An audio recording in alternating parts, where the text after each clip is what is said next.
The Butterfly Lion. We never had children of our own, just the White Prince, and I can tell you he was enough of a family for anyone. He roamed free in the park, just as we had planned he would, and he chased the deer and the rabbits whenever he felt like it. But he never did learn how to kill for himself. You can't teach old lions new tricks. He lived very well on venison, deer meat mostly, and slept on the sofa in the landing. I wouldn't have him inside our bedroom, no matter how often Bertie asks. You have to draw the line somewhere. Bertie's leg never completely recovered. When it was bad, he'd often need a stick or me or the lion to lean on.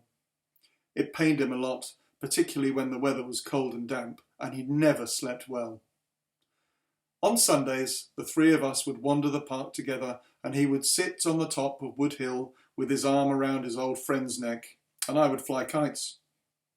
As you know, I've always loved kites, and so it turned out did the lion, who pounced on several of them as they landed, savaged them, and ripped them to pieces. The lion never showed any interest in escaping, and even if he'd wanted to, the park wall was too high for an old lion to jump. Whenever Bertie went, he wanted to go too, and if Bertie went out in the car, then he'd sit by me near the stove in the kitchen and watch me with those great amber eyes, listening all the time for the sound of Bertie's car coming up the gravel to the front of the house. The old lion lived on to a ripe old age, but he became stiff in his legs and could see very little towards the end. He spent his last days stretched out asleep at Bertie's feet, right where you're sitting now. When he died, we buried him at the bottom of the hill out there.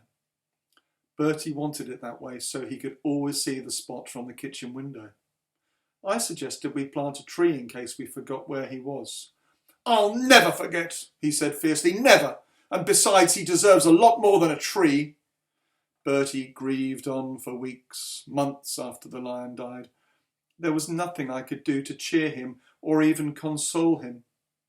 He would sit for hours in his room or go off on long walks all on his own. He seemed so shut away inside himself, so distant. Try as I did, I couldn't reach him. Then, one day I was in the kitchen here when I saw him hurrying down the hill, waving his stick and shouting for me. "I've got it!" he cried as he came in. I've got it at last!" He showed me the end of his stick. It was white. "You see that, Millie? Chalk! It's chalk underneath, isn't it?" "So?" I said. "You know the famous white horse on the hillside at Uffington? The one they carved out of chalk 1,000 years ago. That horse never died, did it? It's still alive, isn't it? Well, that's what we're going to do, so he'll never be forgotten. We'll carve the White Prince out on the hillside. He'll be there forever, and he'll be white forever too. It'll take a bit of time, won't it?" "We've got plenty, haven't we?" he replied, with the same smile he had smiled at me when he was a 10-year-old boy, asking me if he could come home and mend my kite for me. It took the next 20 years to do it. Every spare hour we had, we were up there scraping away with spades and trowels. And we had buckets and wheelbarrows to carry away the turf and the earth.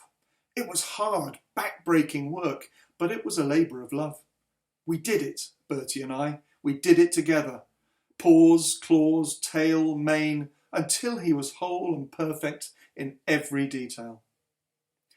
It was just after we'd finished that the butterflies first came. We noticed that when the sun comes out after the rain in the summer, the butterflies, Adonis blues they're called, I looked them up, they come out for a drink on the chalk face. Then the White Prince becomes a butterfly lion and breathes again like a living creature. So now you know how Bertie's white lion became the White Prince, and how the White Prince became our butterfly lion. And the lion shall lie down with the lamb. The old lady turned to me and smiled. "There," she said, "that's my story." "And what about Bertie?" I knew as I asked I shouldn't have, but I had to know. "He's dead, dear," the old lady replied. "It's what happens when you get old. It's nothing to worry about. It's lonely, though. That's why I've got Jack." And Bertie, like his lion, lived on to a good age. He's buried out there under the hill beside the White Prince. She looked back at the hill for a moment. And that's where I belong too, she said. She tapped the table with her fingers. Come on, time to go back to school with you before they miss you and you get yourself in trouble. We wouldn't want that, would we? She laughed. Do you know, that's just what I told Bertie all those years ago when he ran away from school. You remember? She was on her feet now. Come on, I'll drive you. And don't look so worried. I'll make sure no one sees you. It'll be like you've never been gone. Can I come again? I asked. Of course you can, she said. I may not always be easy to find, but I'll be here. I'll just tidy away the tea things and then we'll go, shall we? It was a very old-fashioned car, black and upright and dignified, with a leathery smell and a whiny engine. She dropped me at the bottom of the school park by the fence. Take care, dear, she said, and be sure you come again, won't you? I'll be expecting you. I will, I replied. I climbed the fence before I turned to wave, but by that time the car had gone. To my huge relief, no one had missed me, and best of all, Basher Beaumont was in the sick room. He'd gone down with the measles. I just hoped his measles would last a long time, a very long time. All through supper, I could think of nothing but Bertie Andrews and his white lion. Stew and dumplings, and then semolina pudding with raspberry jam again.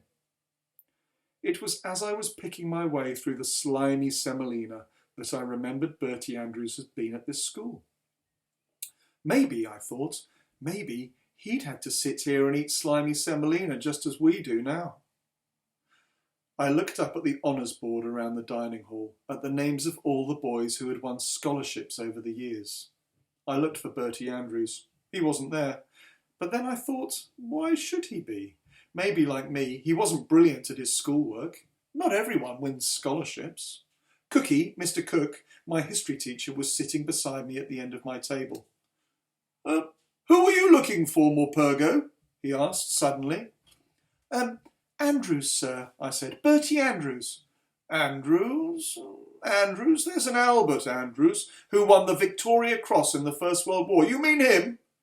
Cookie scraped his bowl clean and licked the back of his spoon. I love raspberry jam. You'll find his name in the chapel, under the east window, under the war memorial. But he wasn't killed in the war, you know. He lived down at Strawbridge, that place with the lion on the gateway, just across the main road. He died maybe 10, 12 years ago, soon after I came to teach here. The only old boy ever to win the VC. That's why they put up a memorial plaque to him in the chapel after he died. I remember the day his wife came to unveil it, his widow, I should say.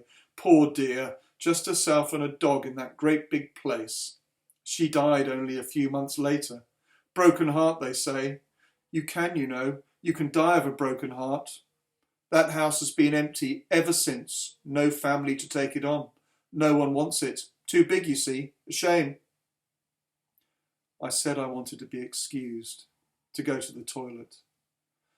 I hurtled down the passage, out across the courtyard and into the chapel. The small brass plaque was exactly where Cookie had said it was, but it was hidden by a vase of flowers. I moved the vase to one side. The plaque read, Albert Andrews, VC, born 1897, died 1968, an old boy of this school, and the lion shall lie down with the lamb. All night long, I tried to puzzle it out. Cookie was wrong. He just had to be. I never slept a wink. Adonis Blues. The next afternoon, after games were over, I went over the fence at the bottom of the park, hared up through Innocents Breach, across the road, along the wall, and slipped through the iron gateway with the stone lion roaring above me. It was raining a light summer rain. I tried knocking at the front door. No one came. No dog barked. I went round to the back and peered in through the kitchen window. The box cart was still there on the kitchen table, and there was no sign of the old lady anywhere. I rattled the kitchen door and knocked louder again and again and again. I called out, "Hello! Hello!" There was no reply. I banged on the window. "Are you there?" Are you there? We all are, came a voice from behind me. I turned. There was no one there. I was alone, alone with the white lion on the hillside. I had imagined it. I climbed the hill and went to sit in the grass above the white lion's mane. I looked down at the great house beneath me. Jackdaws cawed overhead.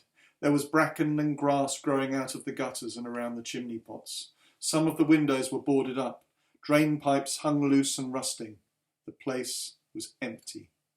Quite empty. The rain suddenly stopped and the sun warmed the back of my neck. The first butterfly landed on my arm. It was blue. Adonis blues. Adonis blues, came the voice again, like an echo in my head. Then the sky around me was filled with butterflies and they were settling to drink on the chalk. Adonis blues, remember? The same voice, a real voice, her voice.